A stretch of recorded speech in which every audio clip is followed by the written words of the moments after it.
bersama saya Salsabila Ramadhani Putri. Nah, di video kali ini saya akan membahas mengenai teori strukturalisme. Teori struktural itu sendiri merupakan teori yang menekankan unsur intrinsik suatu karya yang merupakan unsur pembangun. Nah, unsur intrinsik terbagi menjadi dua, ada yang berlaku umum dan ada pula yang berlaku khusus. Nah, yang berlaku umum itu contohnya seperti tema, amanat, dan gaya bahasa. Sedangkan yang berlaku khusus contohnya seperti rima pada puisi dan diksi pada puisi. Bagaimana penerapan pada prosa fiksi? Mari kita simak penjelasan selanjutnya.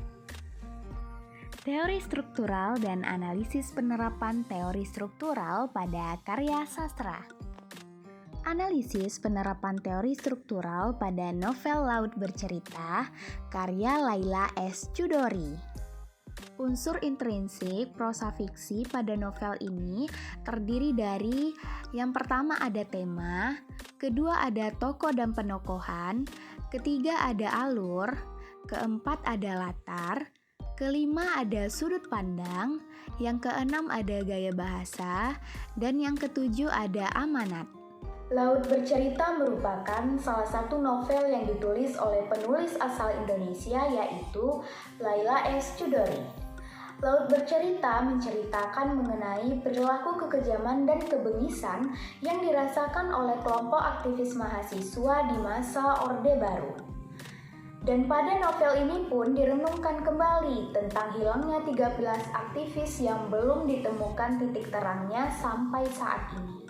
Nah, novel ini mengangkat tema mengenai perjuangan mahasiswa yang merupakan aktivis pada tahun 1998. Di dalam novel ini terdapat bagaimana perjuangan mereka untuk mendoktrin pemerintah. Namun, kegiatan ini selalu saja diberhentikan oleh orang-orang yang mungkin saja dari pemerintah, mungkin saja bukan. Mereka disiksa di dalam sebuah ruangan, tidak diberi makan, tetapi diberikan penyiksaan berupa diminta untuk direndam es batu, kepala yang dipukul, serta kekerasan lain yang terjadi pada para aktivis ini, yang kemudian satu persatu dari mereka dihilangkan dan tidak lagi dijelaskan di mana, karena mereka pada faktanya aktivis itu hilang dan tidak dapat ditemukan lagi. Bahkan pemerintah pun memilih untuk tidak lagi membahas mengenai aktivis 1998 ini pada kenyataannya. Nah, yang pertama itu ada tema. Tema dari novel ini adalah tentang perjuangan aktivis mahasiswa pada tahun 1998. Kedua, tokoh dan penokohan. Biru Laut Wibisono. Ia merupakan tokoh utama yang sebagai mahasiswa program studi sastra yang hobi baca. Kiman, ia merupakan tokoh yang menceritakan tokoh laut dalam cerita akan organisasi Winatra dan Wirasena. Asmara ini merupakan adik laut yang ingin sekali meyakinkan kepada kedua orang tuanya bahwa kakaknya si laut tidak akan pulang. Bapak dan ibu, keluarga laut yang menjadi korban penghilangan paksa anaknya.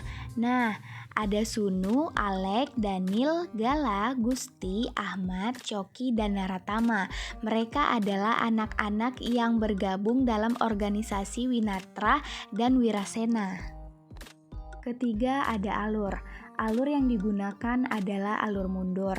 Awalnya menampilkan klimaks berupa detik-detik terakhir perjalanan Biru Laut, tetapi tiba-tiba mundur pada saat Biru dan anggota Wirasena mempersiapkan lokasi tempat aktivis mereka.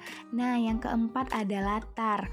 Untuk latar tempatnya yaitu di Solo, Yogyakarta, Desa Blangguan, Jawa Timur, Terminal Bungwarsi, Jakarta, dan New York. Untuk latar waktunya pada tahun 1991 sampai 2008, mulai dari perjuangan aktivis hingga bagaimana keluarga mereka memperjuangkan kasus hilangnya para aktivis.